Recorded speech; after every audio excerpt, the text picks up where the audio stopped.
Every few weeks, I get an email or a phone call from someone asking me about a person who used to work for me. They want their exact job title, their start and end dates, how they performed, and whether I would hire them back. It's a complete stranger quietly running a background check on one of my old team members. You almost never get to see this side of it. You fill out a form, you wait a couple of weeks, and you start your new job. But I am the guy on the other end of that form, the reference getting contacted. I am Vinay Bansal. I've spent over a decade in management at top tech companies, including Google. And I've been on both sides of this more times than I can count. So let me show you what the background check process looks like after you accept an offer and why a process most people barely think about can occasionally blow up an offer that's already been signed.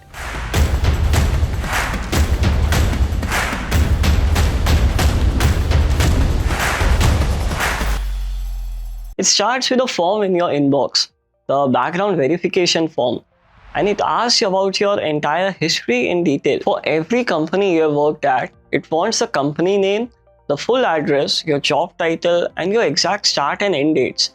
Then your references for each one, your manager's name with the email and phone number, and your HR contact with the email and phone number. Every previous company, not just the latest one. Then your education in the same format, the institution, the degree, the dates, and offer a contact there as well. Share maximum detail and keep it accurate because every line gets cross-checked against your resume. If your resume says one set of dates and your form says another, that mismatch becomes a flag. And a flag means delays and follow-up questions. Alongside the form, you have to prove all of it with documents.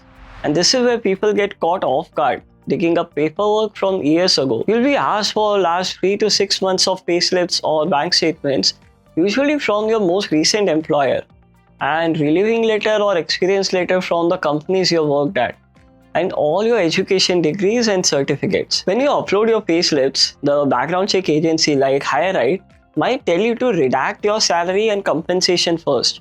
If you don't, those documents can get passed to your new employer exactly as they are, with your pay visible in them. So your new company can end up seeing your old salary.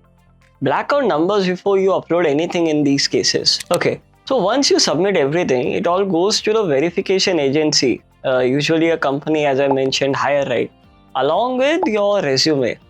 From there, they work through your history piece by piece. First, they verify the companies themselves. They've got a large internal database, so for well-known employers, they can confirm the company exists and the address is real. For smaller companies that aren't in their database, they have to establish the company is real first, which adds time. They'll send physical letters to company to verify address, mail and call mention people to verify company is actually there and operational. Confirming the company is only one step though. Your employment history, your title, your dates, all of that still gets verified separately. So they reach out to every reference you listed.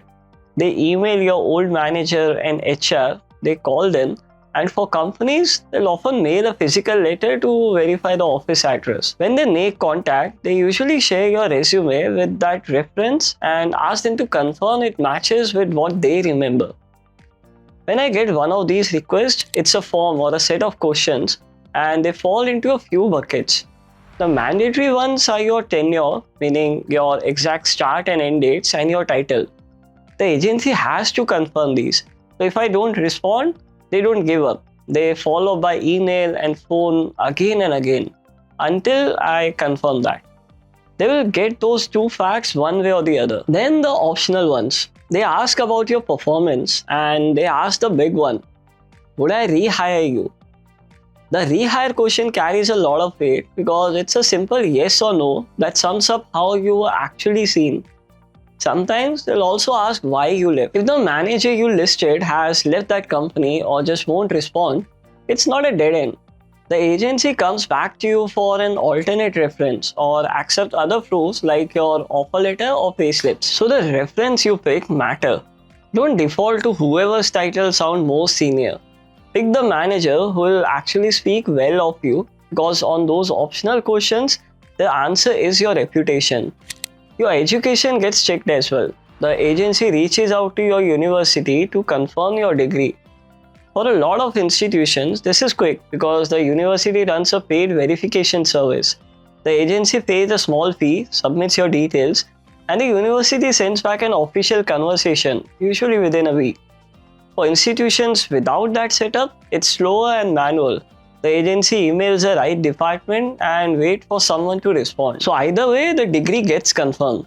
So if there's any gap between what your resume says and what your university records show, even something like the exact graduation year, sort it out before you get there. Now people ask me when all of this happens. Usually it's kicked off before you join, in the gap between signing and your start date. But it doesn't always finish in time, so plenty of checks are still running after you've already started, which is completely normal. The risk is real though. I've seen personally a failed check cancel someone's offer after they had already joined and started working. And almost every time it's because the person lied. They inflated a title, stretched their dates to cover a gap, or claimed a degree that they didn't finish. The check caught it and the offer was gone. So keep it simple and it stays in your control. Be accurate on the form. Don't round your title up or stretch your dates. And give correct contact information for every reference.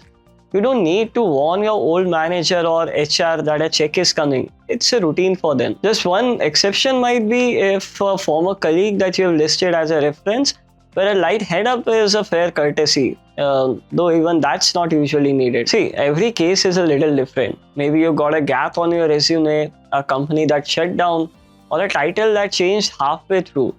If you've got a question about your own situation, drop it in comments and I'll answer what I can. You can also connect with a mentor at BeTopTen.com and discuss your situation personally with them.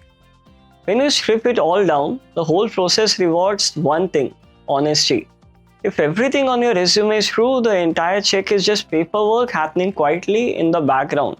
While you get on with your new job, nothing to fear. Hope this video helped you. See you in the next one. Thank you very much.